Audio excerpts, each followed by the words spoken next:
Hey guys, welcome. I feel kind of back in the groove already, so let's just dive in. Right now we're talking about the new moon on the 31st of May 2022. It happens at 9 degrees Gemini, 6:30 a.m. Central Standard Time. There are no real major aspects. This is kind of an event horizon, leading edge event, right? For whatever you want it to be. Gemini, of course, is mentally agile energy, dynamic, very quicksilver, very mercurial, right? And Mercury will still be in retrograde at this time in Taurus. But, you know, he started that journey in Gemini. So maintain your internal focus. Right. So Gemini energy is curious. It is about dexterity, right? Both mental and manual. Gemini rules the hands. So this is about your expressions, right? Your wit, your written and spoken expressions. It's about being chatty, right? It's about nervous energy, sometimes feeling like a loaded spring. There is that beautiful duality in Gemini energy, right? Sometimes we witness that as brilliant. Sometimes we witness it as duplicitous or two-faced. At any rate, it is restless or adaptable or moody, right? And so we have adjustments with the Mercury retrograde in Taurus, right? This is moving back into Gemini, right? But it could be that you're feeling less flighty, right, than usual if you are really mindful of this inner aspect to this journey. Yeah, so keep it in mind that Mercury is retrograde and that Mercury is the ruler of Gemini.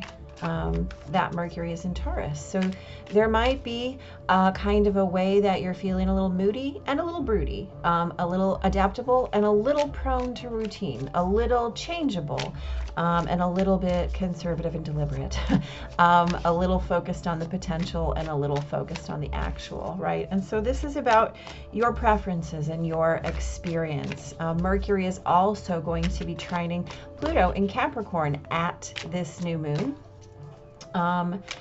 And this is a tale that we know all too well, right? Pluto and Capricorn energy. So here's the deal. We have Mercury and Pluto, our two retrograding bodies right now. So this is your conscious mind and your unconscious mind kind of together, trining, right, in Earth. So how do you ground and connect these two, right? This is about foundations, that Earth energy. It's about expressions, that Mercury energy, and it's about regeneration and rebirth, that Pluto energy. Now, here's the thing. With this overarching Gemini new moon, the key is not to get caught up in your mental picture, right? Beliefs can be bars on a cage. They can be posts on your fence, right? They can be the lengths of rope you choose to cling to and bind yourself with. Those are choices. Mercury is also squaring Saturn in Aquarius, and Aquarius is going to, or Saturn, hello, Saturn is going to go retrograde very, very soon. So this is about, right, Saturn is about boundaries. And Mercury is about that nebulous space in the borderlands. So this is a dance of the limited and the unlimited, of mastery versus dabbling, of time versus timelessness, right? It's about how does the taskmaster witness the trickster? And how do we gain our sense of responsibility in that kind of slick, fast-talking energy, right? So this Taurus Aquarius square with Mercury and Saturn at the time of this new moon is very interesting because we witnessed it with that Saturn-Uranus square, right? Which is, it's still going, right? It's not, that energy is still pervasive, especially in this new moon. So we're talking about Taurus as that stable and practical, traditional, cautious kind of energy. And then Aquarius as that kind of quick-witted, genius, erratic, kind of free-thinking energy. And of course, Mercury is in Taurus, right? Dichotomy. Saturn is in Aquarius, dichotomy. So the thing is, Saturn is getting ready to move retrograde. So the highlights, right, are really that inward is the key, right? We have so much conflicting energetics in terms of signs and planets that it's okay. And internal is the way to find your answers.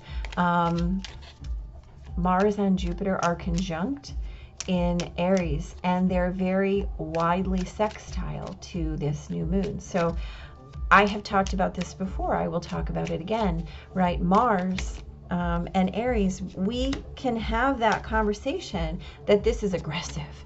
It is argumentative. It is that kind of energy. Or we can say that this is a time for purposeful and expansive creation. Jupiter is conjunct Mars.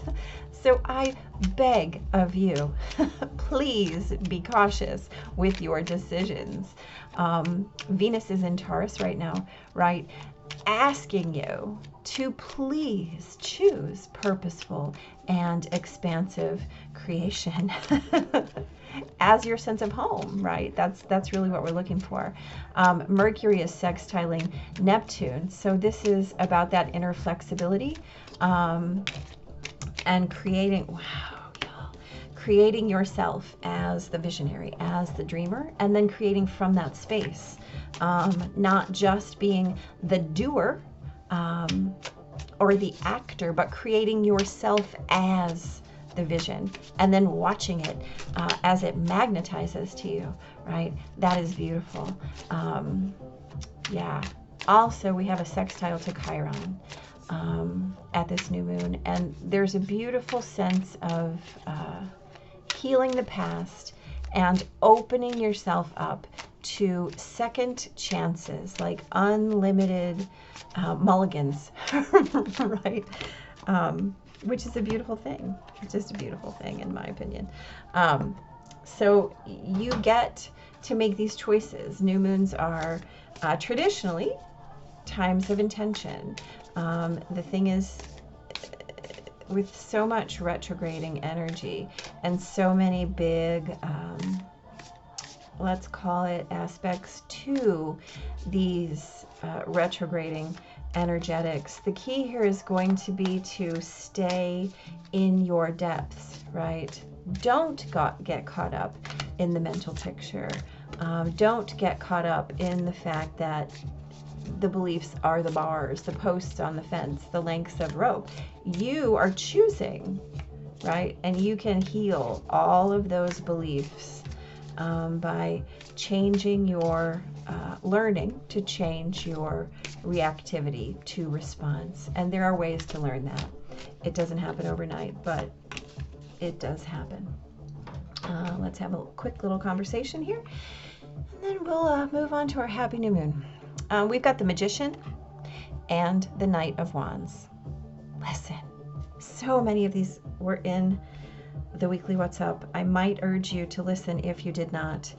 So we've got the Magician and the Knight of Wands, right? This is about choosing your passion, choosing your inspiration, and allowing it to be your center of creation. Understanding that what you're doing is creating elementally from your heart space, from your soul, from your vibration. And so this is about, what is my vibration?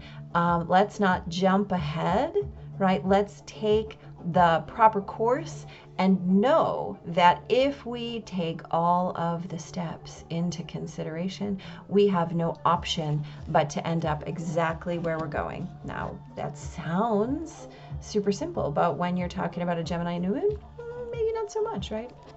We got the Ace of Pentacles and the Five of Pentacles. How are you feeling? Like unseen, unfelt, unhealed? However that is, you get to find that healing energy. You get to be provided with that healing energy. So this Five of Pentacles is an external energetics card, right? It's about how is the world not taking care of me? How am I unresourced in the world?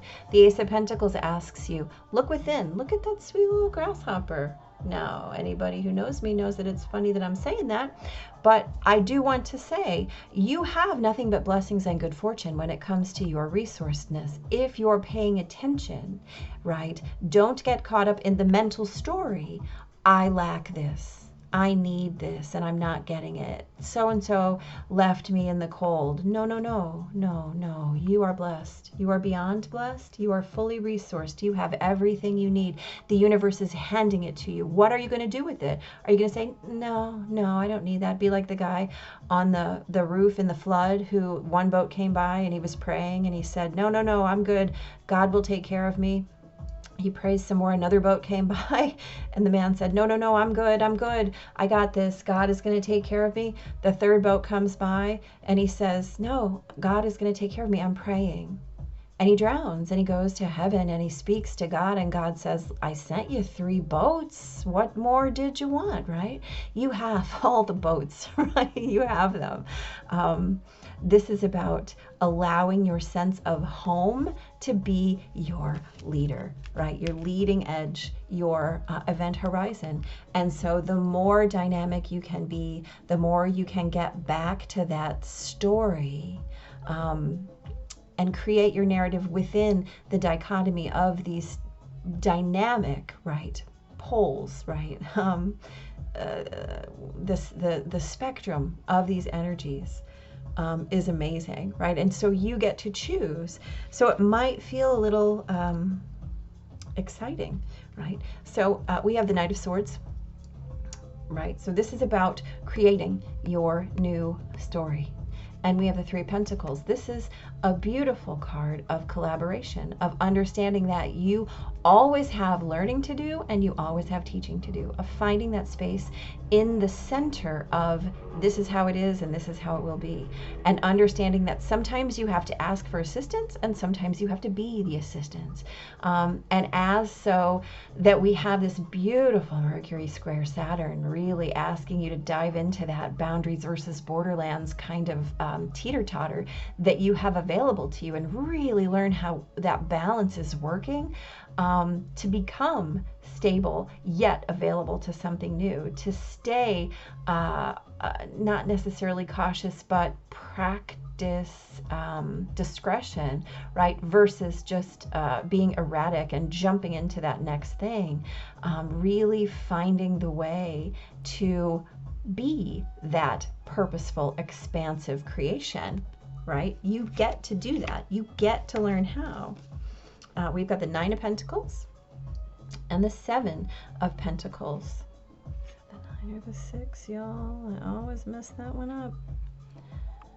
I think this is the 6. Yeah, it's the 6. I'm so sorry. So it's the 6 and the 7, which is fabulous. Because here's the deal. What did we just talk about? How you have that balance. Please, you've got the 5, the 6, the 7, the 3, and the Ace of Pentacles in this reading. So this is really asking you, stay grounded and keep moving, right? This is about waiting for what you know is here. 6 of Pentacles is about balancing your resources. It's about being generous, about never being afraid to give or do or choose to adapt, right? And so the way that you make your adjustments, the way that you feel in that flow, the way that you feel yourself as the event horizon allows you to be infinitely patient. You can just lean on your staff because you know that it's all coming. You know it's all coming. You don't even have to think twice, right? You just have to let go of your preconceived notions and be open to the new ideas that are coming, right? That are coming. Keep your circle tight. This is why, because it's important. When you have this circle here, right? When you know who is your your up level and your down level, right? And I'm not talking in multi-level media kind of terms. I'm talking about spiritual terms here. When you know who's your up level and your down level, and you know where to find that inspiration and where to seek that knowledge and experience as wisdom, and how to create from it, when you know that the universe is handing you gifts and that the only person that can leave you out in the cold is yourself, keep your circle tight is an easy thing, right? All you have to do is believe your narrative, right? Again, we're talking about foundations and expression in terms of regeneration and rebirth. So tell your new story, tell your new story, tell your new story and see what it does. Tell your new story and see what it does. Beautiful. What a beautiful thing. So we have number 32. The Star Daughters. Look at this gorgeous, gorgeous card. Dance. I dance, sing, and play with my sisters at sunset. Like-hearted, soul tribe, celebration. The Star Daughters are heartening you to have some playful fun, Gemini energy, to connect and collaborate, hello, with friends that are on the same wavelength as you. Your vibe attracts your tribe, so vibe high. Dear heart, what did we literally just get done saying? Laughing, chatting, and co-creating magic together is intoxicating.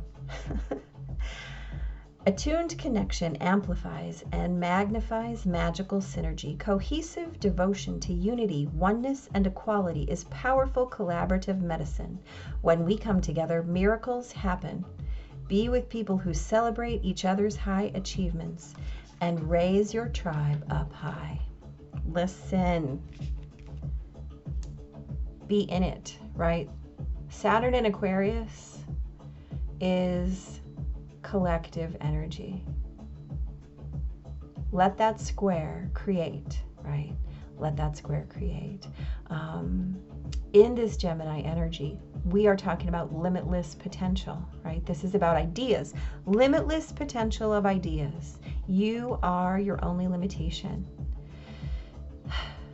Rethink your foundations of expression. Allow them to regenerate in whatever way you want without being caught up in any old story. Cling to nothing and create everything. And wow, listen to the weekly What's Up, because it was very cohesive with this energy as well. Big giant blessings. Happy new moon. Intend wisely. Take care.